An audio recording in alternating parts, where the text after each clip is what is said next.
I think a lot of what happiness is a management issue, and decisions that you're making right now, like you could be in a state of mind right now, but you could make some decisions to adjust that, and over the next couple hours, you'll get to a much better place. This is something I've cultivated for a long time and avoided things that make me unhappy and figured out what those things are and been very rigid about eliminating them from my life. A school teacher set an assignment to a group of students. She asked them what they wanted to be when they grew up, and some wrote down astronaut, others wrote down actor, some wrote down singer, and the others wrote down scientist. And when she was marking through these papers, she noticed that one of the boys wrote down the word happy. She went up to him and she said, "John, I think you misunderstood the assignment." And he said, "Miss, I think you misunderstood life." Somewhere along the line, our definition of success became blurred. It became about money, and it's funny how the desire for power and wealth increased the speed at which we believe we need to work. Since we've been young, we've all been exposed to definitions of happiness. The scientists and the mathematicians have algorithms and formulas that they believe adds up to the equation of happiness. We have the corporate professionals who have the corporate hierarchy of actually promotion and career progression to measure their success. We need to define what success means for us. We need to redefine what success means. Let's not make happiness and success about the size of our homes, but about the size of our heart. Let's not make it about gratification, but gratitude. Getting things is not going to make you happy. That's good news in a tough economy. It's a good reminder. You know, it doesn't matter what you get. It doesn't matter whether it be money or opportunity. All those things might excite you for the moment. You know, even a relationship, as magnificent it may be, might be exciting for a while.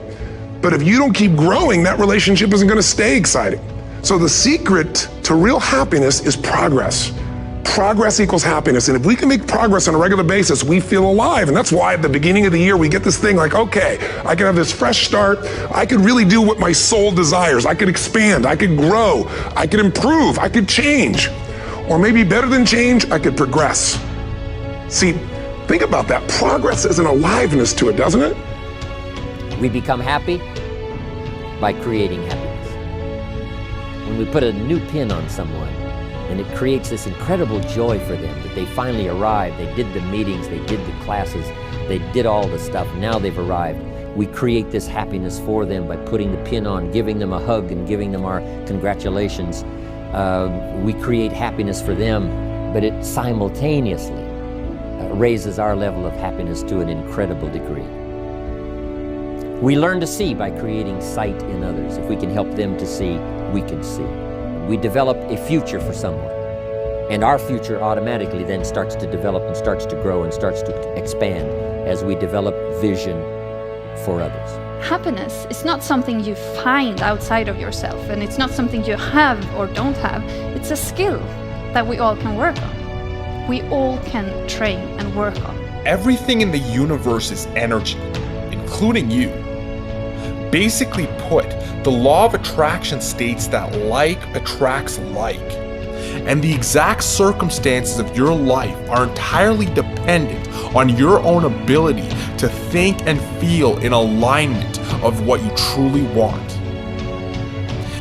Have you ever noticed how the happiest people in this world aren't the ones complaining about how bad the world is all the time? Have you noticed how the most universally loved people in your social group are also the ones who avoid gossiping and bad-mouthing other people? Life is a reflection, and the exact circumstances of your reflection or your outer world are a result of what is happening internal inside of you. You have to own your own happiness.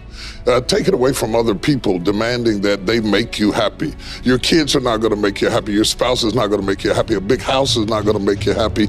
Own your own happiness and be responsible for doing those things that bring joy into your own heart, independently of life and people and money and all of that stuff. Right. It doesn't necessarily give you a happiness. You have to take responsibility of that peace and that joy that lives inside of your heart and not inside of your stuff. Decide to be happy. And don't wait for your circumstances to dictate to you that you can have that happiness. Decide to be happy. If you have $1 million, you want $1 billion. If you have a big house, you want a bigger house. You have to find out what actually makes you happy. And it's not having all your ducks in a row on paper. It's improvement.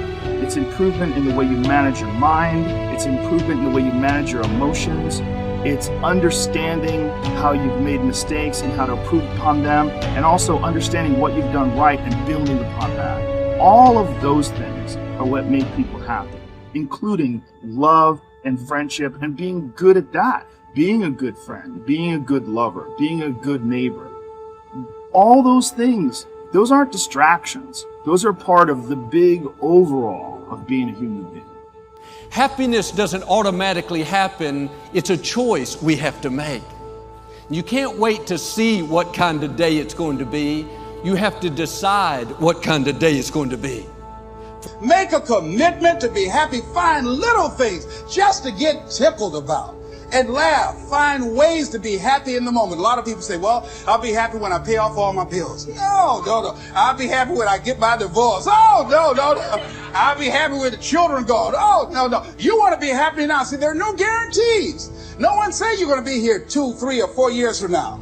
So you want to be happy right now. Make a commitment to be happy, because life now has new meaning for you. Just enjoying the sunset, or just looking at life, or looking at nature, going for a walk. It's the little things in life that counts. Decide to be happy. You're never going to be happy if you don't decide you're going to be happy in spite of your circumstances. You know when you'll be happy is when you accept the fact that your life is going to be filled with imperfections, filled with unfulfilled duties that you didn't get done. You're going to have checklists in life that you don't get accomplished, and that's okay.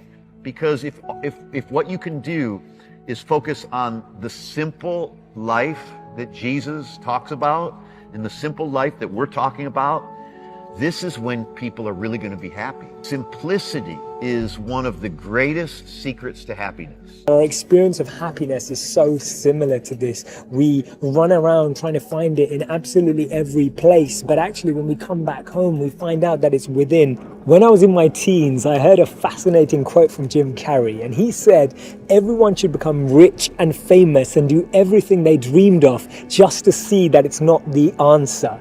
And what did he mean by that? He meant that actually what we're searching for is not out there, but it's inside, and therefore happiness is actually an inside job. The universal quest. Happiness is a joy that most often comes as a result of positive activity.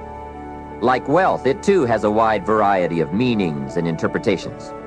Happiness is both the joy of discovery and the joy of knowing. It is a result of an awareness of the full range of life, the color, the sound, the harmony. And it is the joy that comes from designing a life and practicing the fine art of living well. Happiness is being able to explore the offerings of life by perception, response, and enjoyment. Happiness is both receiving and sharing, reaping and bestowing. It is being able to feast on harmony as well as food, on ideas as well as bread. We look for riches, fame, power, and different means of entertainment to bring us happiness, but has anyone found happiness in them?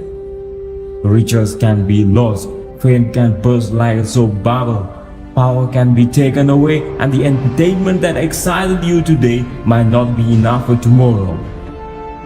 As the Beatles sang, money can't buy me love. You know what else money can't buy?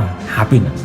Everyone wants to be happy in life, and the pursuit of happiness is constant. If you want to be happy, there are few things you can do. Be committed. Be grateful every day. Balance your work and life. Don't hold grudges. Live in the moment.